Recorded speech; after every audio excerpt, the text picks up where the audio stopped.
The Running Dream, Day 24, Chapter 11. Everywhere I go, I feel like the elephant in the room.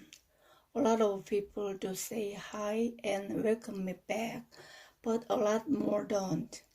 Fiona notices it too, whispering, "Maturity check," in my ear when people pretend that I'm not there. I feel myself shutting down, withdrawing. She gives me the same advice Kelly did. "Smile," she whispers. "Be open. If you're friendly, they'll be friendly." This is not easy for me, and it seems backward. But I don't want to be treated like I'm invisible, so I try. I also try to speak for myself and ask my teachers to excuse me from some of the homework. They are all very nice about it, but what's left is still overwhelming, especially since I'm also diving into the middle of new lessons and new homework assignments. After science class is over, Mr. Vedder returns my assignment list, and I'm surprised to see that instead of having me do a big project, he's allowing me to submit a 500-word essay, and he's whittled my worksheets down to 3. "I wish I could excuse you from all of it," he says as I'm checking it over. What's left is the bare minimum of the curriculum. I'm so relieved to be excused from the project that I gush. "No, this is great. You have no idea how much this helps, Mr. Vedder." He gives me a kind of smile. "I'm just glad you're back, Jessica. Anything you need, you just ask, okay?" I nod and thank him and tell him to have a nice weekend. But as Fiona starts pushing me toward the door, he asks, "How are your parents doing with all this?"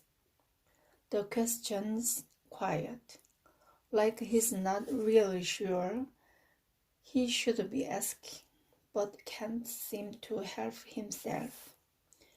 It's also the first truly personal question I've been asked all day, and another one because Mr. Vedder doesn't even know my parents. My skin prickles. Why is he asking me this?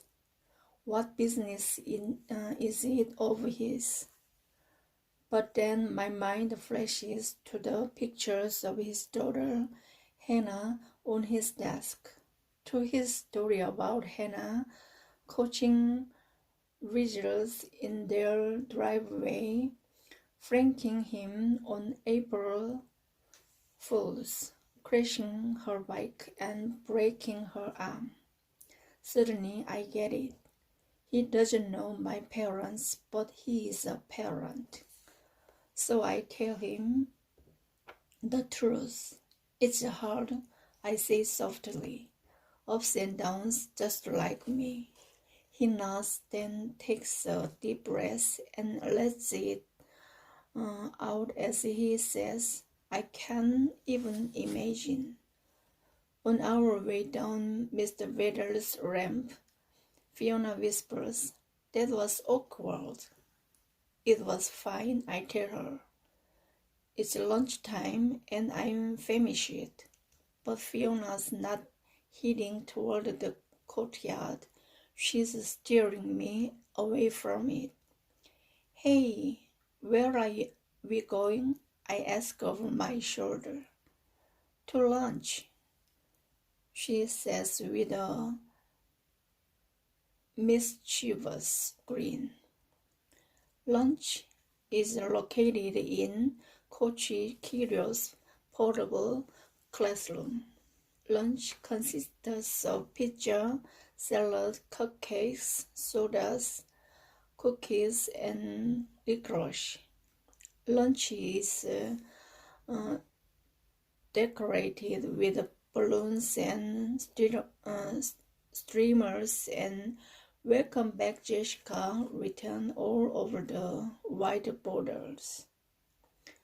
Lunch is a gathering of learners and friends and coaches. "Surprise!" they all shout, and blow party horns or shower me with confetti. Lunch makes me cry. I suddenly realize how much I miss these people. It's not just running, it's the team. We guys are the best, I finally choke out, wiping the tears away. Someone starts with "for she's a jolly good fellow," which makes absolutely no sense, but it doesn't matter.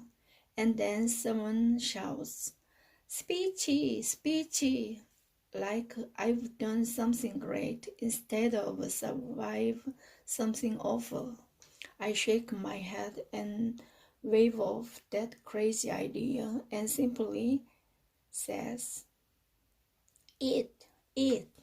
Everyone laughs and dives for food because come on, when is a runner not hungry? As Fiona delivers me a plate with salad and a slice of pepperoni, pineapple, Kirill pulls up a desk beside me and says, "You have no idea how much we've missed you." I nod and attempt a smile. He looks grayer than I remember. Although I notice a woven green and black name bracelet tied around his wrist. The letter spelled Lucy. I look away, feeling bad that I haven't spoken to him since the accident. I feel bad that he tried and I didn't, that he came to the hospital and I didn't want to see him. After 3 years of him believing in me, pushing me,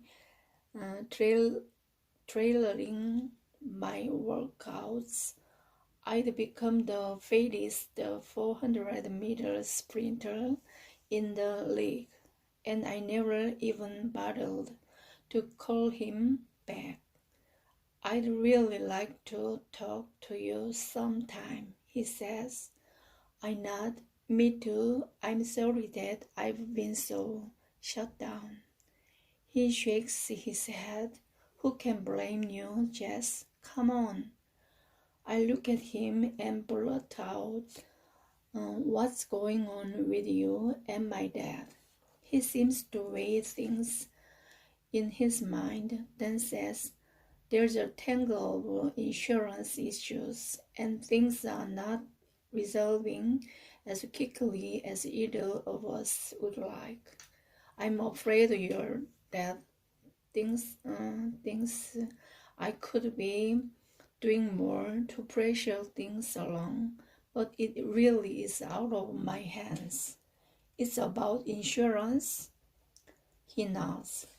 "It gets straightened out, but these things can take time." I'm baffled. My dad's been down in Kirill about insurance. How could that possibly be the coach's responsibility? But then I started wondering, so who paid for the hospital, or the ambulance, or the physical therapist, or the wheelchair, or the crutches, or the sprinkler socks, or the anything? Before this, it never even crossed my mind. I thought it was just taken care of. "Hey," he says, standing, "I sure didn't mean to put a damper on your party. Enjoy yourself, would you? We've waited a long time to celebrate your return. He turns to my teammates huddled around the food. Hey, people, get over here and talk to Jessica, or I'll make you laugh. When Kiddo barks, runners listen. In an instant, I'm surrounded by love and cheddar and half-eaten pizza. And despite the weirdness of my first day back, I'm happy to be there, happy to see that I've been missed.